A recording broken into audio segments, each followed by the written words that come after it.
Hey guys, Jen here with Serenity Hill Farmstead. Welcome back to another First Aid Friday. Today we're going to talk about breathing emergencies, which can be kind of tricky. Unless you have oxygen, a nebulizer, and medications to go with that, sometimes there's not a whole lot you can do.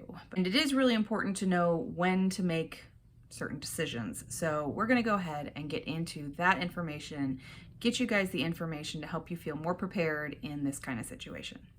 So when it comes to a breathing emergency, the first thing and most important thing you need to know is what is the cause of this?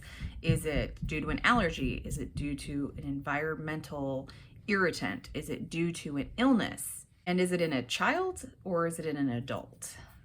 How you handle those situations are very different. So we're going to start with adults.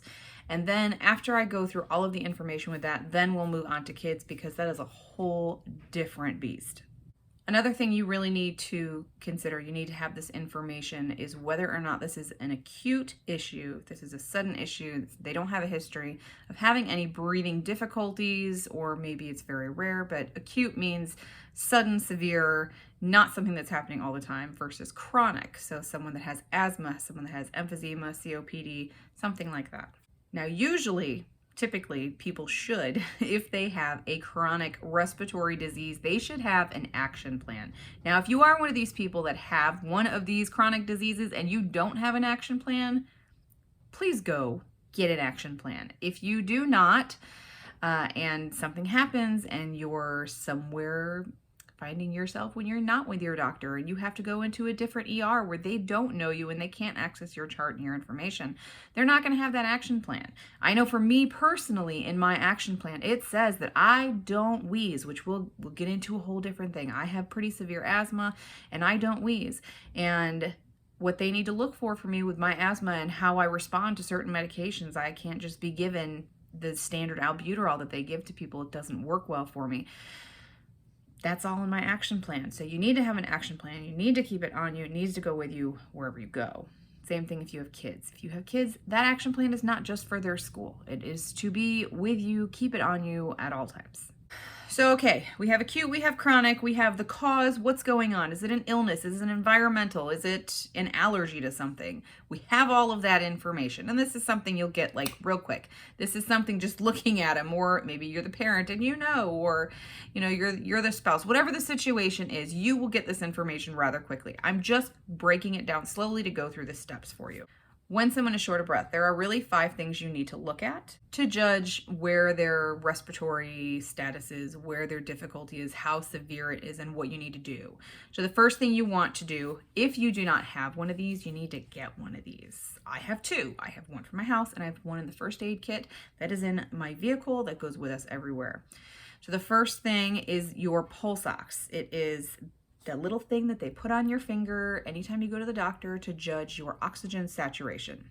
So your pulse ox reading is what they call it. Your pulse ox reading should be really above 95 to 100.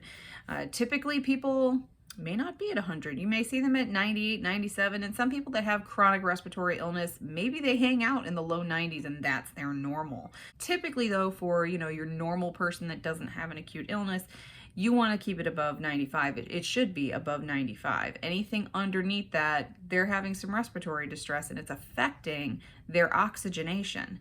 So that is an emergency. Anything under 90 is an emergency. You need to go to the ER, so go. So the next thing that you want to look at is their speed of breathing. If they're breathing really fast, they're not getting a whole lot of oxygen in. They're not getting enough, that adequate air exchange. They may be retaining their carbon dioxide and they're not getting enough oxygen in. Kind of both things work against you, and that will affect your oxygenation too, that you will read, that reading that you'll see on your pulse ox. So how fast they're breathing is a big important factor. The next very important thing you need to look at is color. The nail beds should be good and pink.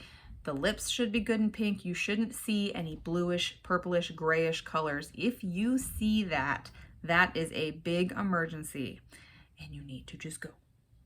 You're going to hear this a lot in this video. Just go, because you don't mess around with breathing. This is called cyanosis, and it is a sign that there is not enough oxygenation, enough adequate perfusion going through the tissues in the body, and that is absolutely an emergency. So the next thing that I am going to mention now, but it more pertains to kids, but adults still do it too in some situations, is retractions.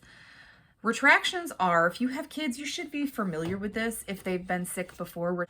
Retractions are when the tissue in between the ribs, especially down in the lower portion of the ribs and the collarbones here, when it looks like the tissues around kind of suck in and the collarbones and the ribs become more pronounced. This is a big sign of respiratory distress and needs immediate medical attention.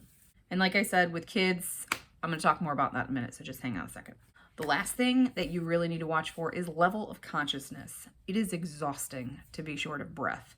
Ask anybody that has any kind of chronic respiratory illness.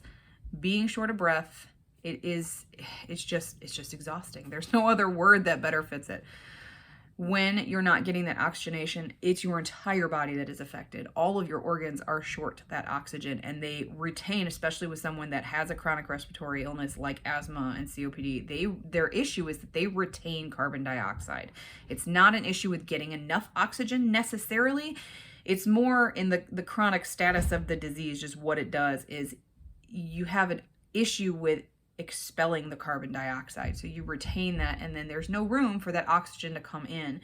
So when there's a flare, or a flare caused by an illness or whatever the situation, an environmental trigger, whatever it is, the biggest issue is not getting the carbon dioxide out and still trying to suck in the oxygen, and it just doesn't work. So after a while, you get tired and they start getting weaker, and eventually they will stop breathing. So when they start getting tired and they start getting weak, that's a big red flag. Time to go. I mean, really, you should be gone well before we get to that point, but just go. If you haven't, go. Okay, so now I'm going to talk about kids. Kids and respiratory illness or conditions, they, what we call, decompensate extremely fast. Kids have a way of looking totally fine until they're not. So they go from okay to not with us anymore really, really quickly. That's called decompensating, that process. So kids, the retractions is something you really look for in kids. Like I said, it is there for adults sometimes. It depends on the adult and really their body structure and how much they're struggling. But with kids, that is something, they could be acting totally fine. I've had kids, a couple of our kids have respiratory issues, they have asthma. And I remember one of our kids, he would have retractions all the time and still be sitting there sucking on his pacifier, still be playing, acting totally fine. But if you took his shirt off, you could see the retractions. So when you're treating kids, that whole level of consciousness thing, that color, that shortness of breath, that how much are they struggling, how uncomfortable do they look, that changes a little bit with kids. The first thing you look at is retractions, because if you see that, everything else that I listed happens extremely fast. If you see retractions, you don't mess around. You don't call the pediatrician and wait and see.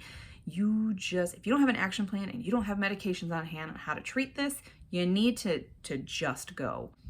Because sooner or later, if those retractions are not treated, if they need medication and they don't get them, they will stop breathing. And you don't want to be away from an emergency room when that happens.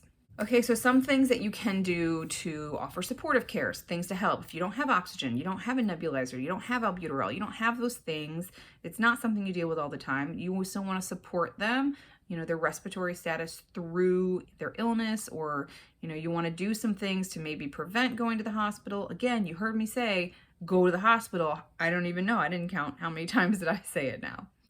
But there are things you can do before you get to that point, before you get severe, to help support the respiratory system. So comfort is a big thing when you are short of breath. So removing any kind of tight clothing. So if you're wearing a turtleneck, take that nonsense off. Anything that's real heavy, anything that's thick, anything, even really when I'm having issues, I can't wear anything but a tank top. And ladies, bra off. There is nothing worse than having shortness of breath and really struggling with your respiratory system and something is squeezing around the base of your rib cage. Trust me, it makes a huge difference. You may not feel it, initially, you may not realize that's what's causing, but once you get that thing off, man, it makes a huge difference when you're really struggling breathing. Another little trick. Black coffee is a bronchodilator. That means your bronchial tubes. It opens them up. Do not add cream, do not add sugar. Those are both inflammatory. Just black coffee. Black coffee will give you a little bit of dilation. If you don't have anything, something is better than nothing. You can give that, that will help. Now, if you do the whole herbal thing, there are some herbal remedies. There are quite a few things that you can do to help just give extra respiratory support through, something acute. It's something like if you have a chest cold, if you have the flu, things like that. Mullein, I will say mullein, because mullein has been just amazing for us. Mullein is a fantastic herb. There's many different ways you can take it. That is something that you have to do your own research on. Make sure you have right dosages, you're using the correct route for you. Herbs need to be treated like medication because they really are. You can't just blindly start taking them because, while a lot of them are perfectly safe and won't give you any side effects, there are a lot that could interfere with a condition that you have underlying, or a medication that you're taking, or it might just be contraindicated for what you're going through. So you really need to know what you're doing, or know somebody that can help you through that process. If you have an herbalist or a local store that somebody there specializes in that, you can get that information from them. The last thing that you can do is make sure, if it is an environmental issue, make sure you remove them from it. And that seems like kind of common sense, but you'd be surprised how many people just, if something is irritating their breathing, they don't leave, or they don't recognize it, and they don't leave or remove the irritant. So if you or someone you know is struggling to breathe, they're having a hard time, make sure you don't have any candles going, make sure you don't have any fragrance oils going, nobody's spraying Lysol around you. All of those things are really, really, really aggressive irritants to the respiratory tract. And any kind of irritation is just going to make it worse. So make sure you're removing all of those irritants, or if you can't, remove yourself or the patient from those irritants. So that is going to do it for this episode of First Aid Friday. There is a lot of information out there about breathing emergencies, and I do suggest that you take a first aid class, because there is no substitute like real life, putting your hands on things, playing with the things, learning how to use them. There are different airways, there's different techniques. There is also learning CPR, because if something happens and you didn't go to that ER, or something happens really fast, and you need to be able to do CPR, you need to know on how to do that and the sequence of things. And while I'm most likely going to go over CPR here, this video will be around for who knows how long, and the standards for CPR always change. So making sure that you take a CPR class locally, and that you learn with putting your hands on the dummies and learning from the people that are certified in it is very important to do that. While I hope that this video gives you all sorts of good information and helps you feel prepared, please don't substitute it for real life experience. So go take the classes. You can take hospitals offer them. Sometimes schools and libraries will do it. Sometimes fire departments will put out community classes for it and just put it out there. If you want to do the certification class, you can. You can look up on the American Heart Association website. You can look up on the Red Cross. There's a lot of different ways. Local community colleges will do it too. So there's a lot of different ways that you can get this kind of experience and this kind of training. So make sure you look around and you get that training. I hope you guys found this video helpful. Have a good weekend, and I will see you in the next video. Bye.